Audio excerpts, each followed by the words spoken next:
आप देखो बचपन से हम स्वर्ग और नर्क के बारे में बातें सुनते आ रहे हैं। स्वर्ग और नर्क की जो है परिभाषा है, डिफिनेशन है, अलग अलग है। लोगों का कहना है कि इंसान मरने के बाद कर्म के हिसाब से स्वर्ग में जाता है, नर्क में जाता है। इस बारे में कितना सत्यता है, कितनी गहराई है, कितनी धारणा, ये कहना बड़ा मुश्किल है। लेकिन अगर हमसे पूछोगे तो हम कहेंगे कि एक ही समय में, एक ही क्षण में आपको स्वर्ग और नर्क दोनों के अनुभव हो सकते हैं। देखो वो कैसे, अगर आपका माइंड अच्छा थॉट क्रिएट करता है, आप क्रिएटिव पॉजिटिव प्रोडक्टिव काम में लगे हुए हैं, आप बहुत ही हल्का सुकून फील करते हो, अंदर से बहुत लाइटनेस की फीलिंग आती है, तो आपके लिए यही स्वर्ग है। आप सुबह उठते हो, प्रेयर करते हो, ध्यान करते हो, मेडिटेशन करते हो, दिमाग में अच्छी अच्छी बातें भरने लगते हो, तो एक के बाद एक देखोगे आपका जो अंतर मन है सिर्फ और सिर्फ a string of positive thought से क्रिएट करता है और आपको बहुत ही सुकून और शांति फील होने लगता है। आपका माइंड बहुत ही कम फ्लक्चुएट करता है या ना के बराबर फ्लक्चुएट करता है, तो आपको देखोगे एक अलग दुनिया में आप चले जाओगे। फिर आपके माइंड की हैबिट और हॉबी ही बन जाएगी सिर्फ और सिर्फ अच्छी बातें सोचना, अच्छी बातों की तरफ फोकस करना, ध्यान करना।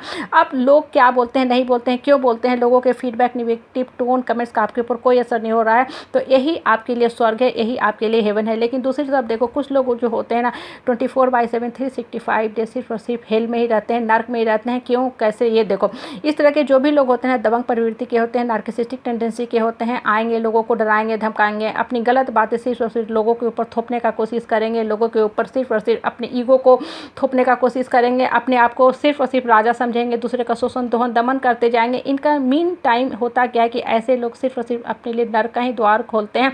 आप देखो आपके मन के अंदर जो थॉट्स चलते रहते हैं ना, वही आपका स्वर्ग का भी द्वार खोलता है, वही आपका नर्क का भी द्वार खोलता है। ये आपके ऊपर डिपेंड करता है कि आप किस दिशा में अपने जीवन को लेके जाना चाहते हो। मरने के बाद क्या होता है, क्या नहीं होता है, इसके बारे में चर्चा पर चर्चा करना बिल्कुल ही बकवास है। आप देखो धरती पे कुछ लोग होते हैं ना, सिर्फ और सिर्फ लोगों को पूरा जीवन डराते हैं, धमकाते हैं, रुलाने का काम करते हैं। ऐसे लोगों का अपना जीवन खुद पूरा कष्ट से बीतता है, दुख दर्द कष्ट क्लेश संताप लेके बिस्तर पे पड़े रहते हैं, ऊपर वाला से मौत की गुहार मांगते हैं। अश्वत्थामा की तरह इनका शरीर फोड़ा फुंसी से ग्रसित रहता है। ये सिर्फ और सिर्फ रोग के ही नाम मात्र बन के रह जाते हैं। इनका शरीर जो होता है बीमारी का घर बन के रह जाता है। ऐसा आदमी सिर्फ और सिर्फ अपने लिए ही नर्क का द्वार खोलता है। कहने का मतलब है कि नर्क और स्वर्ग क्या होता है, क्या नहीं होता, इसके लिए मरने की भी जरूरत नहीं है। वर्तमान में रह के जो आप काम करते हो, जो आप सोचते हो, जो आप फील करते हो, जो आप अनुभव लेते हो, एक्सपीरियंस होता है, वही आपका स्वर्ग और नर्क का द्वार जो है खोलता है। देखो कुछ लोग जो होते हैं बहुत ही गुस्सैल टेंडेंसी के होते हैं। ऐसा फील होता है कि उनकी जो मुजिट्ठी भी हुई थी बचपन में, उनकी माँ ने कहीं ना कहीं करेला से कर दिया था। ऐसे लोगों की जो बातें होती है ना, बिल्कुल सांप बिच्छू की तरह होती हैं, आपको भी हिला देती हैं। क्योंकि हम सब देखो एक संसारिक आदमी है, ऋषि मुनि संत महात्मा नहीं है कि माइंड को 24/7 365 डेज कंट्रोल करके रखें। माइंड हमारा हिलता और हिलना स्वाभाविक भी है, क्योंकि हम लोग एक नॉर्मल ह्यूमन बीइंग है जो अपने ऊपर काम करें, मतलब अपने आत्मबल को मजबूत करने का कोशिश करें, अपने आत्मबल को ऊपर की तरफ लेके जाने का कोशिश करें। लेकिन ये जो टॉक्सिक बातें होती हैं ना, 99% जो लोग होते हैं हमारे समाज में, परिवार में, परिवेश में, रावण, दुशासन, दुर्योधन, जयद्रथ, जरासंध जैसे ही प्रवृत्ति के लोग होते हैं, इनका काम ही होता है बेसिकली दूसरे को रुलाना, डराना, धमकाना। तो हमारा भी हिलना स्वाभाविक है। लेकिन अपने मन को मजबूत करते जाओ, अपने मन को हायर पावर की तरफ लेके जाओ। जितना ज़्यादा आपका मन मजबूत होता जाएगा, अंतर मन स्ट्रांग होता जाएगा, देखोगे आप अपने लिए एक ब्यूटीफुल डेस्टिनी लिख रहे हो, एक हेवन क्रिएट कर रहे हो, अपने लिए एक स्वर्णिम जीवन यात्रा की है तरफ आप बढ़ रहे हो, अपना एक हैप्पी लाइफ का जर्नी कवर कर रहे हो। आप देखो आप किसी हिल स्टेशन पे जाते हो, 10 से 12 घंटे का जो जर्नी है बहुत ही टायरसम है, पहाड़ों पे जाना बड़ा ही मुश्किल होता है। लेकिन आप जिस समय जा रहे हो आपको बहुत ही अच्छा फील हो रहा है, आप अच्छे अच्छे थॉट्स क्रिएट कर रहे हो, आप पहाड़ों के सुंदर सुंदर दृश्य में खोए हुए हो, वहाँ की स्वर्णिम हवा में आपका मन मंत्रमुग्ध हो रहा है, आप सारे अच्छे थॉट्स क्रिएट कर रहे हो, आपके लिए यही हेवन है। लेकिन वही सपोज करो आप कहीं ऐसी जगह जा रहे हो जहाँ आपको जाना तो है प्लेन से, लेकिन सिर्फ जर्नी है 1.5 से 2 घंटे का।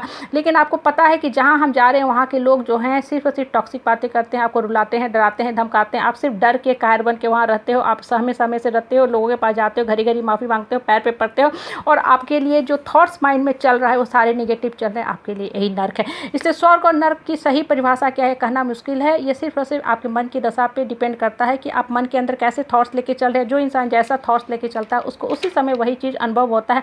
बहुत लोग देखोगे बड़े बड़े महल में रहते हैं, बहुत सुख सुविधा से घिरे रहते हैं, लेकिन फिर भी उनका जीवन जो देखोगे बिल्कुल ही नरकीय होता है। क्यों? क्योंकि उनके माइंड के अंदर 24/7 सिर्फ और सिर्फ निगेटिव थॉट्स चल रहे हैं। ऐसे लोग हमेशा ही देखोगे हैबिट भी बन जाती है, हॉबी भी हो जाती है, हमेशा गलत बात करेंगे, लोगों के बारे में अपशब्द कहेंगे, यहाँ वहाँ गलत बातें फैलाते चलेंगे, हमेशा गलत अनुमान ज्ञान लगाते चलेंगे, गलत धारणा क्रिएट करते चलेंगे। तो इनका होता क्या है कि जीवन का अपना जो स्तर होता है ना वो बहुत लो होने लगता है। ये अपने लिए सिर्फ और सिर्फ नर्क का द्वार खोलते जाते हैं। नर्क का द्वार जो होता है वो सिर्फ और सिर्फ नर्क की लाइफ का जो सीन होता है वो क्रिएट करते हैं, क्योंकि इनके मन के अंदर सिर्फ और सिर्फ नेगेटिव थॉट चल रहे हैं। इसलिए स्वर्ग और नर्क जो होता है ना, अलग से इसके लिए कहीं आपको जाने की जरूरत नहीं है। सिर्फ और सिर्फ माइंड के अंदर अच्छे थॉट्स क्रिएट करो।